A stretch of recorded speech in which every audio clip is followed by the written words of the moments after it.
If there's one thing I've learned after 34 years on this planet, it's that being the quiet one in the family doesn't mean they'll leave you alone. Sometimes, it just means they talk over you more. My name's Cole, and for most of my life, I've been labeled the negative one, the buzzkill, the guy who ruins the mood. Not because I'm mean, not because I lash out, but because I don't pretend everything's perfect when it isn't. And in my family, that was enough to make me the odd one out. I'm not the guy who cries at movies or writes sentimental birthday cards.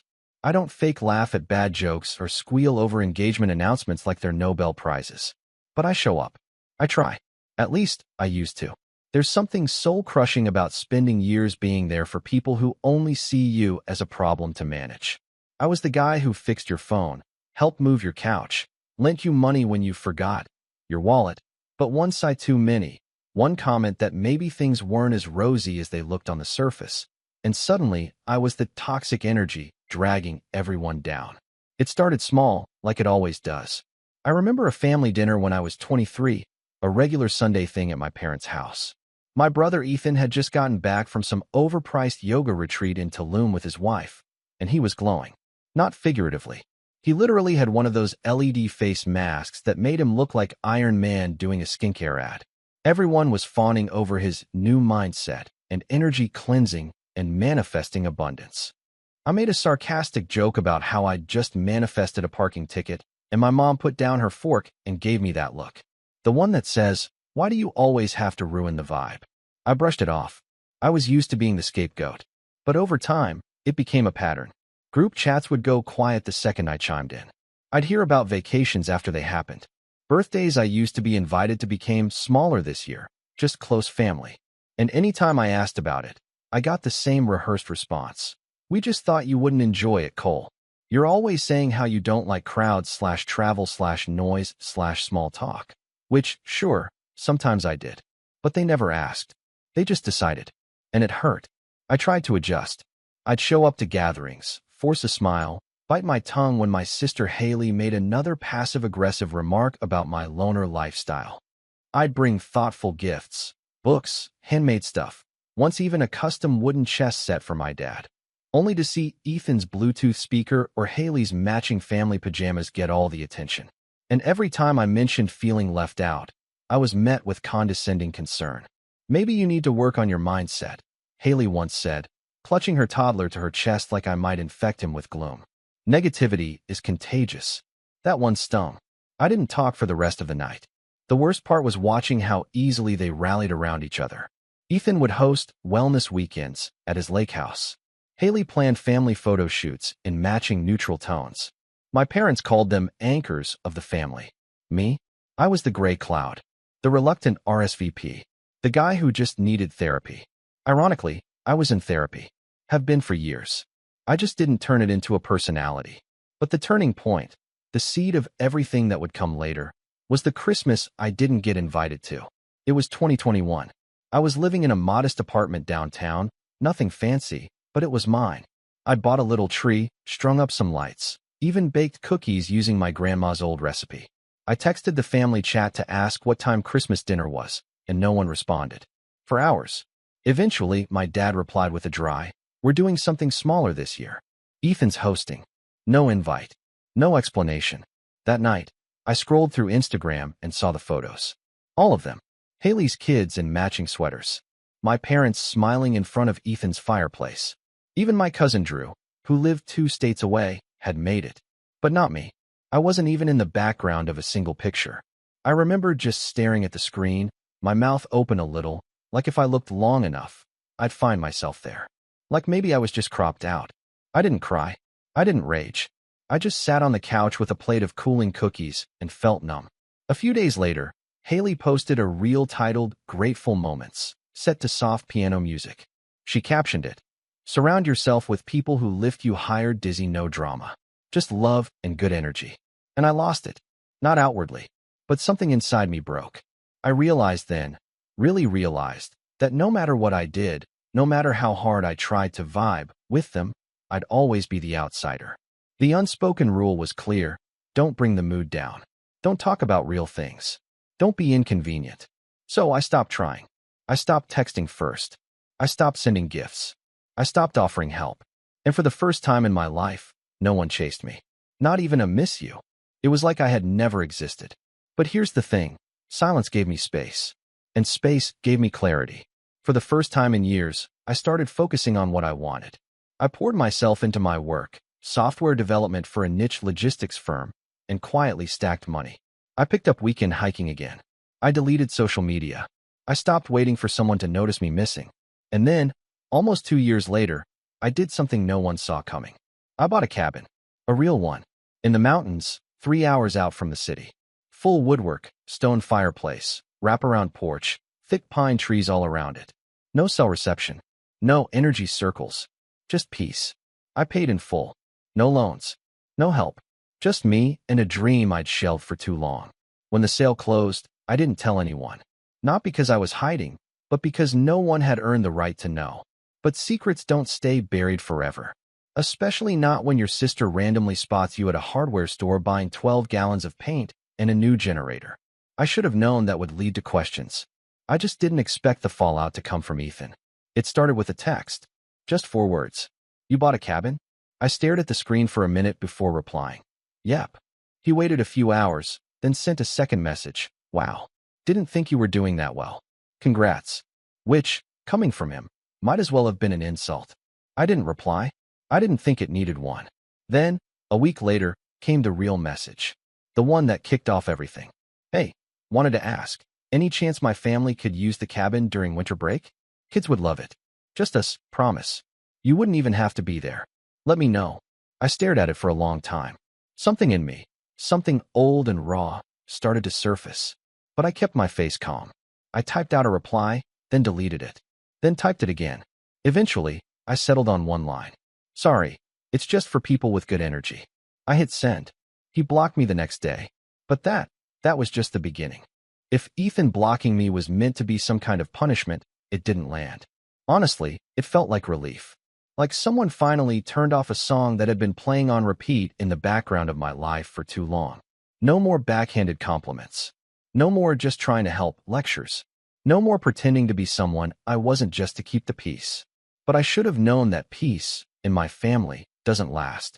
It started subtly. A few icy glances from Haley when I bumped into her at the local co-op. Her eyes flicking to my cart like she was scanning for judgment. I tried to nod hello, but she turned sharply, her toddler balanced on one hip like a tiny human shield. Then came the voicemail from Mom. Chipper on the surface, but with that undertone of tight-lipped disapproval I knew too well. Hi, sweetie. Just wanted to say we love that you're investing in property. Really proud of you. Just a little surprised you didn't mention it to the family, especially with the holidays coming up. Anyway, call me back when you get a chance. I didn't call back. I think that's what truly set everything in motion. Not the cabin, but the silence. For the first time in decades, I wasn't explaining myself. And for people like my parents, who controlled conversations with guilt and carefully measured concern, that was a threat. It wasn't long before my dad called directly. I let it ring, but he left a message. His tone was colder. Cole, I don't know what this attitude is about, but this family doesn't do secrets. Your brother was trying to include you. Don't punish the kids over whatever grudge you're nursing. Call me. I didn't call him either. And just like that, the narrative started to shift, behind my back, of course, but not so subtly that it didn't get back to me. Drew, my cousin, texted me a screenshot from our extended family's Facebook group, a digital nightmare I wisely stayed far away from. It was a post from Haley. Feeling sad today. My boys were so excited about the idea of playing in the snow at Uncle Cole's new cabin. They even drew pictures. But unfortunately, some people hold on to bitterness instead of choosing love. We'll find joy elsewhere, like we always do. The comments were what you'd expect. Heart emojis. Prayers. A few shame on him s. One in even posted, negativity is a disease. Cut it out, or it'll rot your whole family. I half expected someone to suggest an exorcism. I laughed when I saw it. Not because it was funny, but because I couldn't believe how predictable it was. The script hadn't changed in decades. Only now, I wasn't playing the part they'd assigned me. And then came the dinner. I don't know why I said yes. Maybe some masochistic part of me thought it would be different.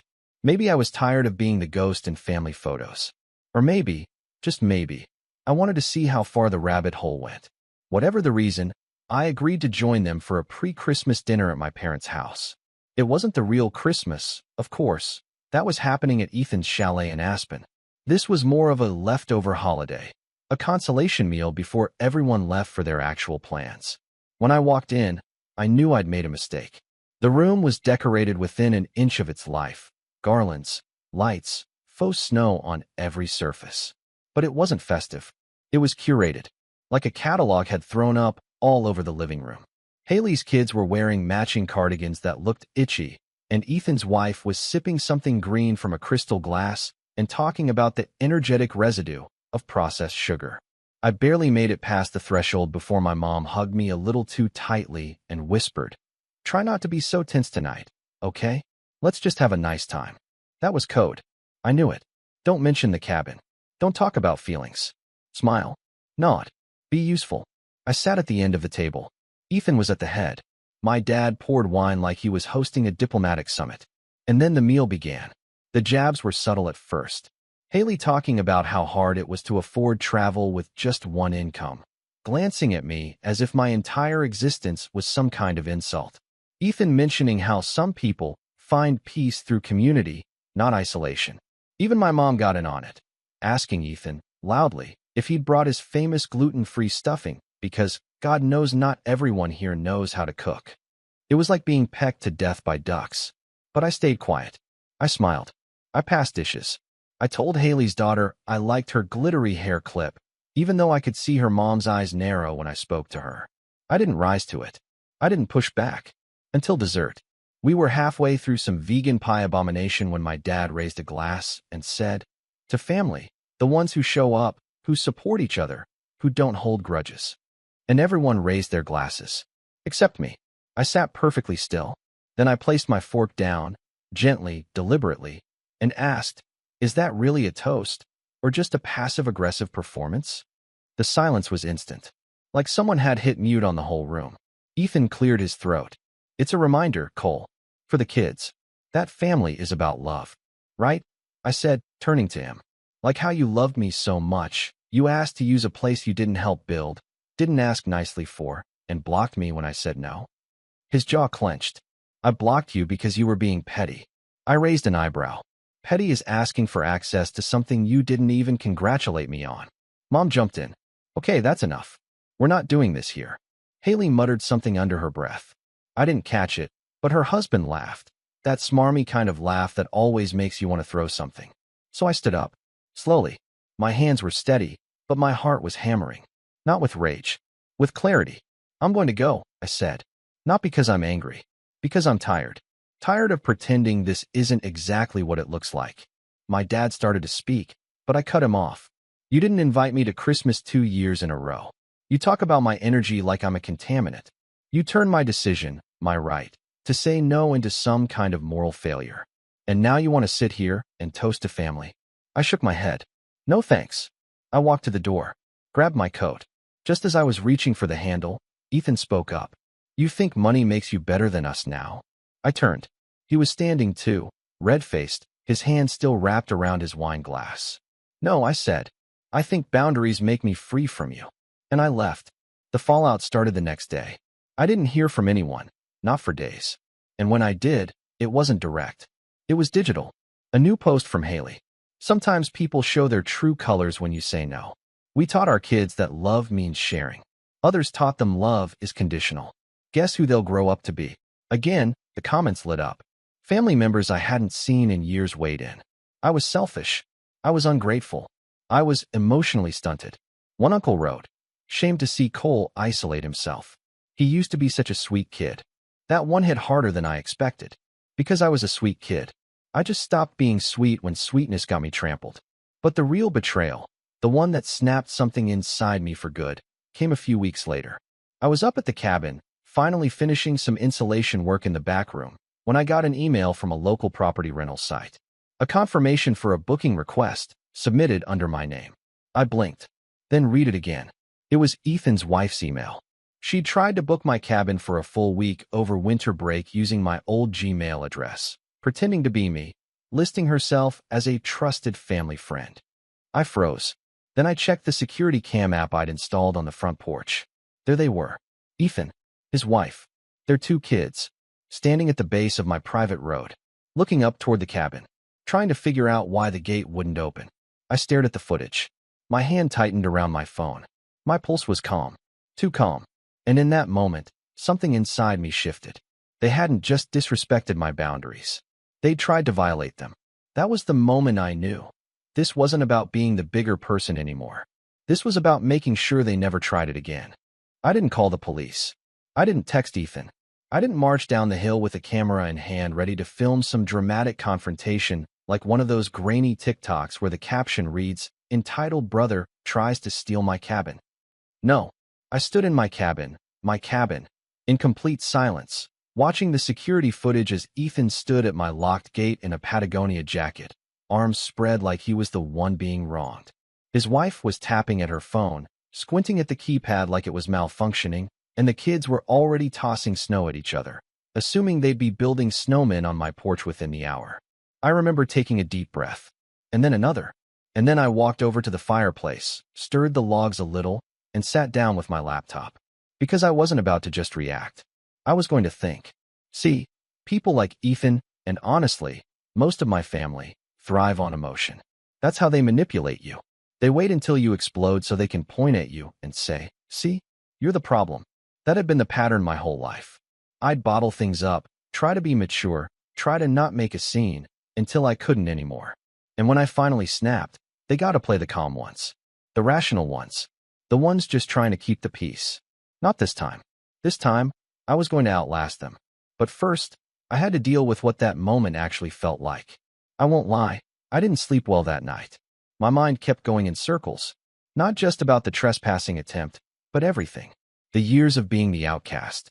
The forced smiles at family dinners. The Christmases spent alone. The time I helped Haley's husband land a new job because he'd lost his.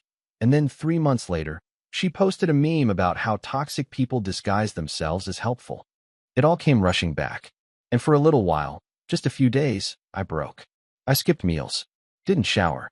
Just sat with my laptop and stared at old photos I hadn't looked at in years. Ones where I was younger. Softer. Before the lines in my face were formed by gritted teeth. Before I learned to bite my tongue, so often it practically had calluses. There was one picture. Thanksgiving, maybe 2012. I was sitting on the floor, cross-legged, with one of Haley's babies asleep in my lap. Everyone else was at the table. I wasn't even in the group shot. Just off to the side. That's how it always was. I'd been on the edge of my own family for so long, I'd forgotten what it felt like to be at the center of anything. And the worst part? For a moment, I wondered if they were right. If I really was just bitter, negative, cold.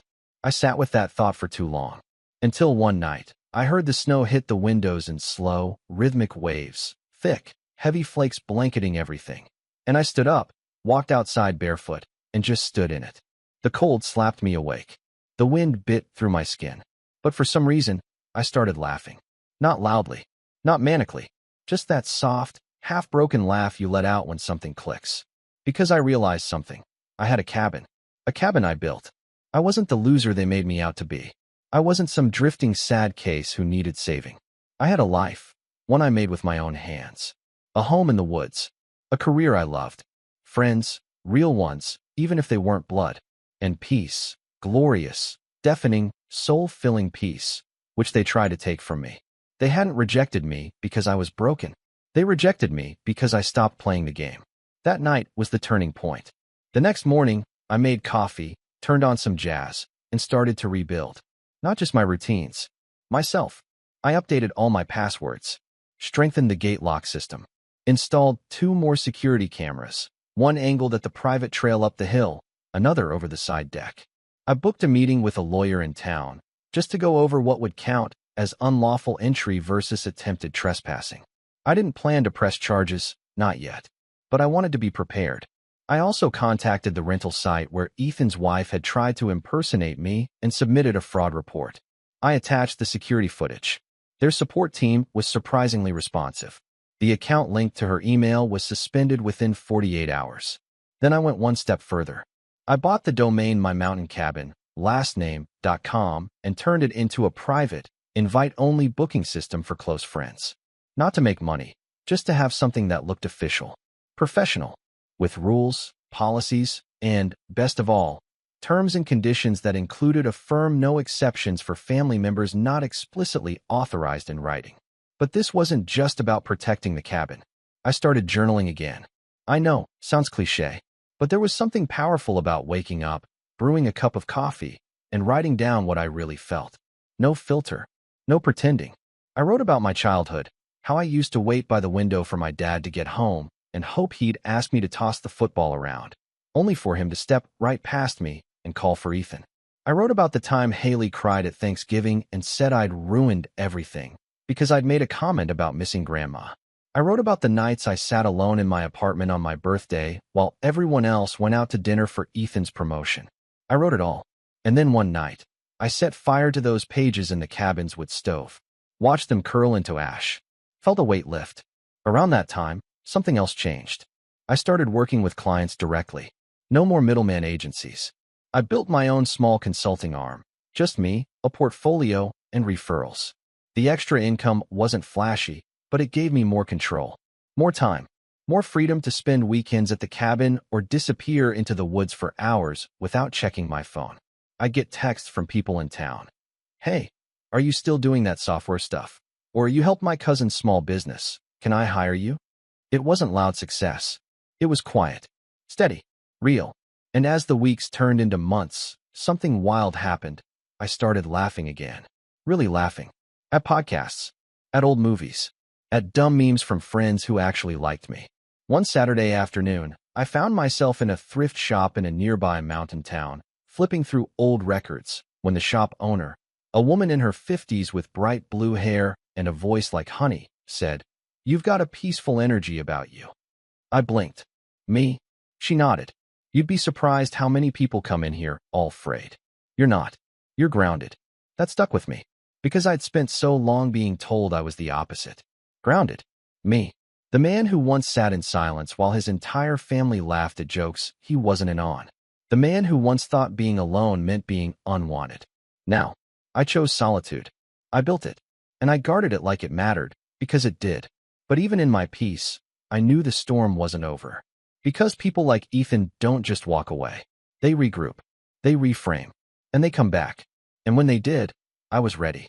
There's a kind of silence you only hear in the mountains, that dense, snow-muted stillness that feels like it's listening. That's where I made my decision. Not in a rush of anger, not from some late-night revenge fantasy, but in the calm, measured quiet of early spring, sitting on my porch with a thermos of black coffee and the kind of clarity I hadn't felt in years. This wasn't about getting back at them. Not really.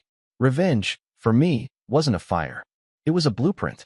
And I had just spent 3 months clearing the land, metaphorically and literally. See, I'd realized something important during those long, introspective days in the cabin. I had spent most of my life playing defense. Apologizing. Explaining. Trying to soften myself into whatever version of me they'd accept. But they didn't want me to be better. They wanted me to stay less than them. Contained. Predictable. A reminder that they were doing something right. That's when it clicked. If they couldn't handle me setting boundaries, what would they do if I drew a line they couldn't even see until it was too late? So I started planning. Not in a sugar in the gas tank kind of way. That's not my style. I wanted something poetic, strategic, something that looked like peace but tasted like consequence. Something undeniable. Step 1 was simple: secure the high ground. I met again with the lawyer in town, Carolyn, mid-40s, sharp as a tack, with a sarcastic streak and a reputation for handling land disputes like a chess master. I laid out the situation, the attempted impersonation, the trespassing, the history of family conflict, and my growing concerns about future boundary violations. She nodded through it all, not blinking once. When I finished, she leaned back and said, "So, you want to build a legal wall before they try to climb back in?" "Exactly," I said. "Then let's start with a trust." She walked me through it. A private property trust, with the cabin and its land as the primary asset. But more importantly, she helped me create a list of usage clauses so ironclad they could have been carved into bedrock. No family member access without notarized approval. No temporary stays without my presence. No events, no third-party rentals, no circumvention through shell accounts. Add a clause that voids access for anyone who's ever tried to impersonate me. I added. She smirked. Personal touch. I like it. Within 3 weeks, the trust was done. The cabin's official ownership now passed through a web of paperwork that even the savviest suburban schemer couldn't unravel. Step 2. Take control of the narrative. I'd stayed quiet for years. Let them talk. Let them spin stories about my negativity, my emotional distance, my failure to stay connected. And people believed them because I let them. But silence is a weapon, especially when you break it on your terms. So I did something subtle. I posted a photo. Just one. Me, standing in front of the cabin, holding the deed folder, trust document concealed, smiling in the snow with a caption that read, "Built this with my own 2 hands, my own money, and my own peace." No loans. No handouts. Just focus. That was it. No hashtags. No tags. No bait. But the impact was immediate. Haley liked the post within minutes, and then unliked it an hour later. Ethan's wife viewed my story for the first time in months. Then again. A mutual cousin messaged me. "Wait, did you build that?" I didn't reply. I didn't have to. The photo said everything. You excluded me. You mocked me. And I still won. But it wasn't about flexing. It was about planting seeds. Because the next part of the plan needed one key ingredient: temptation. I knew how my family operated. I knew that Ethan couldn't stand being outshined. That Haley hated being left out of anything that looked exclusive. That my parents had spent decades fawning over whichever child looked most successful. If I wanted them to walk into a trap, I didn't need bait. I just needed a velvet rope. So I created an event. Not a party. Not a reunion. Something aspirational. I called it the Mountain Reset Weekend. I bought a simple domain. Built a sleek little landing page using a template. All soft earth tones and minimalist fonts. The header read, "Escape the noise. Reset your spirit. Realign your energy." I laughed as I typed it. Ethan-level nonsense. Underneath, I added fake testimonials. Just vague enough to sound real. Life-changing. I came back clearer than I've been in years. It's not just a getaway. It's a transformation. Then the photos, wide shots of the cabin, drone views of the mountain trail, candles flickering on a windowsill. I listed only 3 weekends per year. Invite only. No social media. No exceptions. And then I added a hidden clause in the site's metadata. Any attempts to submit the inquire form from an IP address associated with previous attempted impersonation would be logged, but not acknowledged. Just silently tracked. It was a masterpiece of subtle manipulation. The site went live. I sent the link to one person, my old college roommate Jay, now a mid-tier influencer who owed me a favor after I helped him recover a crashed hard drive that had 3 brand deals on it. I asked him to post it once, with no context, and say, "Heard good things about this place. While that it's invite only." And from there, I waited. Within 24 hours, the landing page had 312 views. Within a week, 2,100. One IP pinged 6 times in a row from the same suburb where Ethan lived. Another came from my parents' neighborhood. But the real tell? I got a group text from Haley, the first in months. "Hey fam. Random question. Anyone heard about this Mountain Reset Weekend thing? I swear I saw Cole's cabin in a video. Are you involved in this, Cole?" I stared at the message, took a sip of tea, then replied, simply, "It's invitation only." She heart reacted. Then nothing for days. But I wasn't done. Step 3 was surgical. I compiled every voicemail, every message, every backhanded comment. I downloaded all the security cam footage from the day Ethan tried to sneak up to the cabin. I screen recorded his wife's impersonation attempt on the rental site, plus the fraud notice from their system. Then I created a private archive on a USB drive. Not to use. Not yet. But to have. Because for the first time in my life, I was playing offense. I wasn't just protecting my peace. I was preparing to enforce it. And just when I thought the plan was working, just when the tension started to simmer from afar, when I thought I'd laid the last brick of my invisible fortress, an envelope showed up at my apartment door. No return address. Handwritten. Heavy. Inside was a folded letter. And a photo. The letter was from my mom. The photo? It was of the family. All of them. Standing in front of Ethan's house. Holding a sign that read, "Happy birthday, Cole. We miss you." And on the back of the photo, scribbled in Ethan's handwriting, "Prove you're the bigger person. Invite us to the cabin." That's when I knew they didn't get it. They still thought this was about bitterness. About pettiness. They thought I was waiting for an apology. They didn't realize I'd outgrown needing one. But I did realize something else, something important. They weren't done. They were regrouping, plotting, trying to spin it again, maybe to friends, maybe to extended family, maybe even to me. And that meant I needed to move up my timeline. Because the final phase of my plan wasn't just to protect my space. It was to redefine the entire story. I didn't call them. I didn't return the letter. I didn't even take the bait. I just stared at the photo, all of them smiling like we were still a family, like I hadn't been iced out for a decade. And I felt nothing. No anger. No sadness. Just a kind of cold, clean certainty. They didn't miss me. They missed the idea of me. The version that tolerated everything. The version who quietly absorbed their guilt and made space for their egos. They missed the family scapegoat, not the man I had become. So I made my final move. And this time, I didn't just shut the door. I sealed it.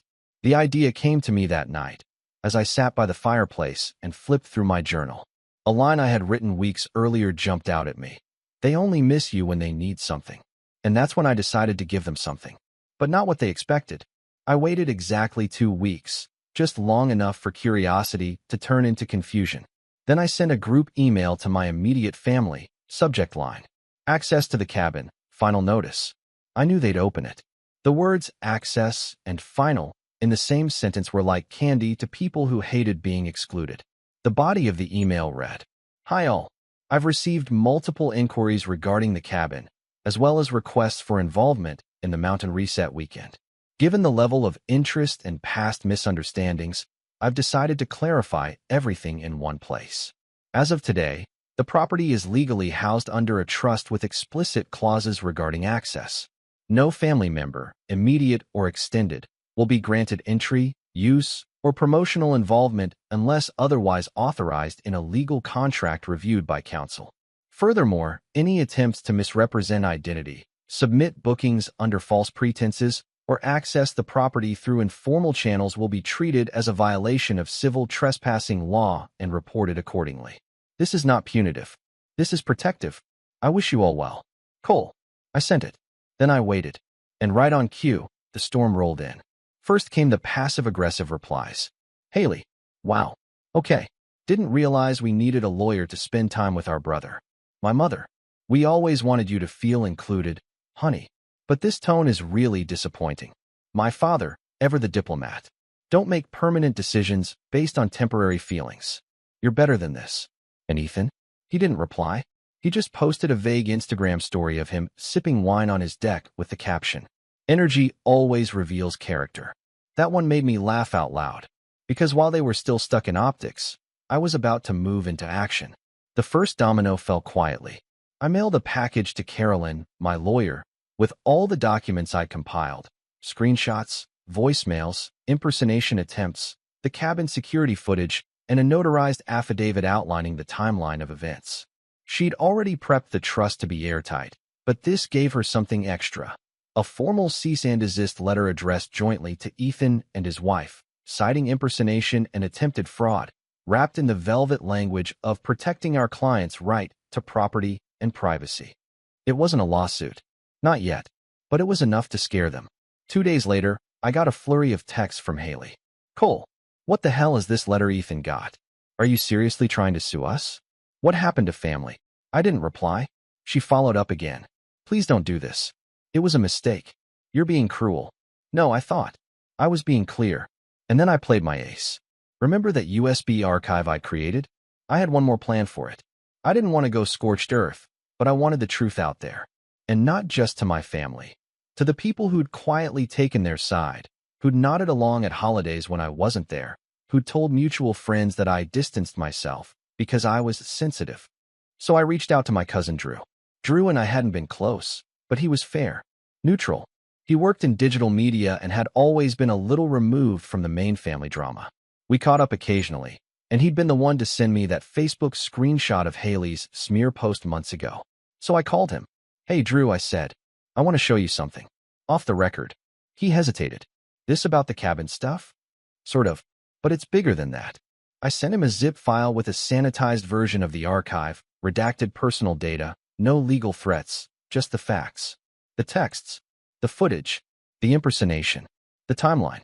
He went quiet for a full minute. Then he said, Jesus, man. They really did this.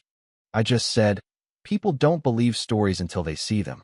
Drew asked if he could write a piece for his blog, a long-form post about family estrangement, boundaries, and what it looks like when you finally stand up to the golden children. I said yes. He published it under the title, When the Negative One Walks Away, the hidden story of family scapegoats. It didn't name names, but everyone in the family knew. The post got traction, not viral, but real.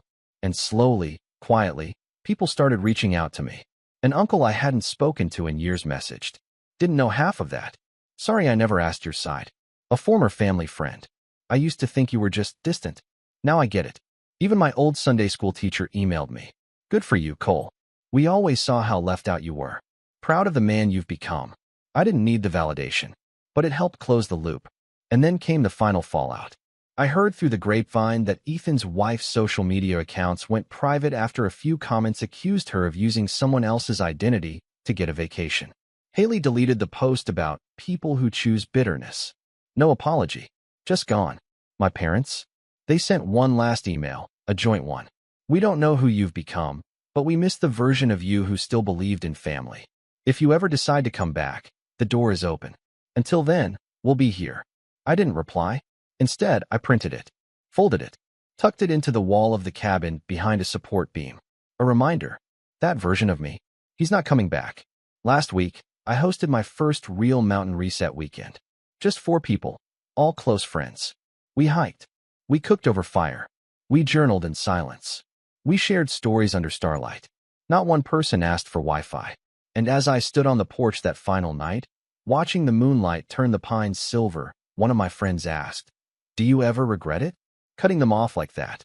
I thought for a long moment. Then I said, "No, because I didn't cut them off. They let me go the moment I stopped being useful." They say revenge is best served cold. But me? I prefer mine quiet. One lock at a time. One truth at a time. And the last thing I heard from any of them was the sound of a gate they couldn't open. Click.